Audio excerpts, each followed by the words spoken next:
Have you ever wondered what it would feel like to dance with death itself? To look a king cobra in the eye, not with fear, but with a strange sense of connection? For centuries, in parts of India, this wasn't just a fantasy. It was a reality, a sacred ritual known as Nag Panchami. Imagine a scene, the air thick with incense and the sound of a rhythmic, hypnotic flute. A dancer, body swaying, moves not against the cobra before them, but asterisk with asterisk it. Their movements are fluid, pulsing, mirroring the snake's own subtle sways. This wasn't some reckless act of bravado, or a simple display of superstition. This was something far deeper, a forgotten ritual of mastering fear. They danced with one of the world's most venomous snakes, and remarkably, they often walked away unharmed. How was this possible? The secret wasn't about controlling the snake. It was never about dominance or some magical charm. The secret was about controlling themselves. The entire ritual was an exercise in synchronization, a deep, rhythmic union between human and animal. The dancers entered a state of profound calm, their heartbeats slowing, their minds clearing. They moved in rhythmic pulses that mimicked the snake's own natural motion. Fear dissolved. The line between dancer and snake blurred.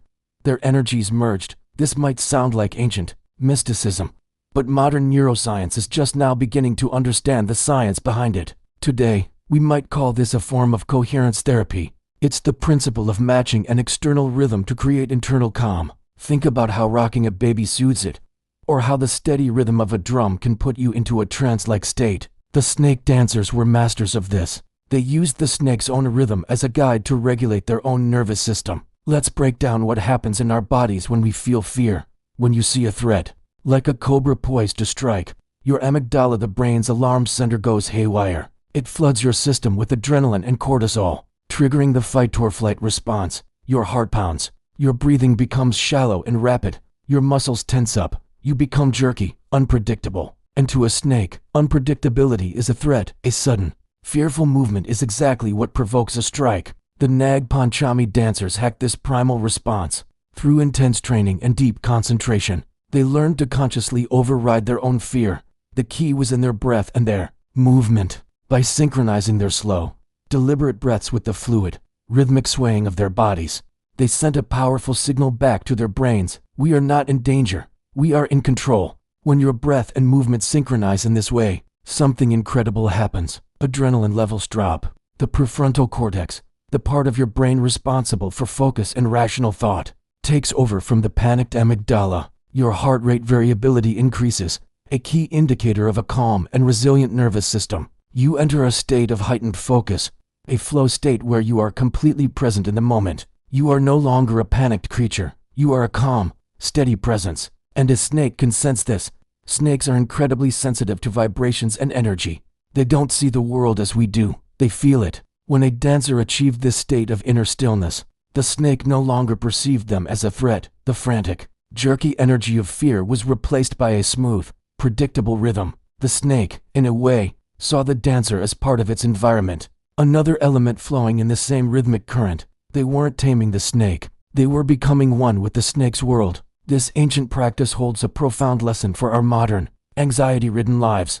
We may not be dancing with cobras, but we face our own daily threats, the stress of a deadline, the fear of public speaking, the anxiety of an uncertain future. Our fight-or-flight response gets triggered constantly, leaving us drained, unfocused, and chronically stressed. The snake dancers teach us that the answer isn't to fight the fear, but to move with it, to find a rhythm that can guide us back to a state of calm. This could be the rhythm of our own breath, the steady beat of music, or the simple act of walking in nature. By consciously synchronizing our internal state with an external rhythm, we can do what the dancers did. We can lower our adrenaline, heighten our focus, and regain control from our primal panic button. They faced literal death to master life.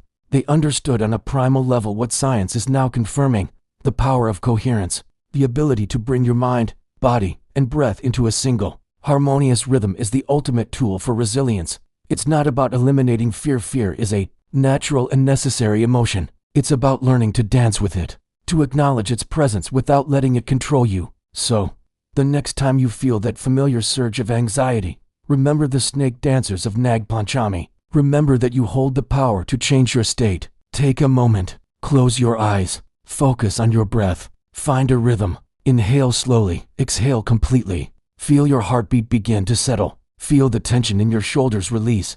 You are not controlling the external world, but you are mastering your inner one. This ancient wisdom, passed down through generations of dancers, reveals a universal truth that snakes have always known. Stillness is power. True control doesn't come from force or aggression. It comes from within. It's the quiet confidence that arises when your mind is clear, your body is calm, and you are perfectly in sync with the rhythm of life itself. Thank you so much for joining me on this journey into one of history's most fascinating rituals. If you enjoyed this exploration of ancient wisdom and modern science, please hit that like button and consider subscribing for more deep dives into the powerful lessons our ancestors have left for us. We'd love to have you in our community. Until next time, stay curious,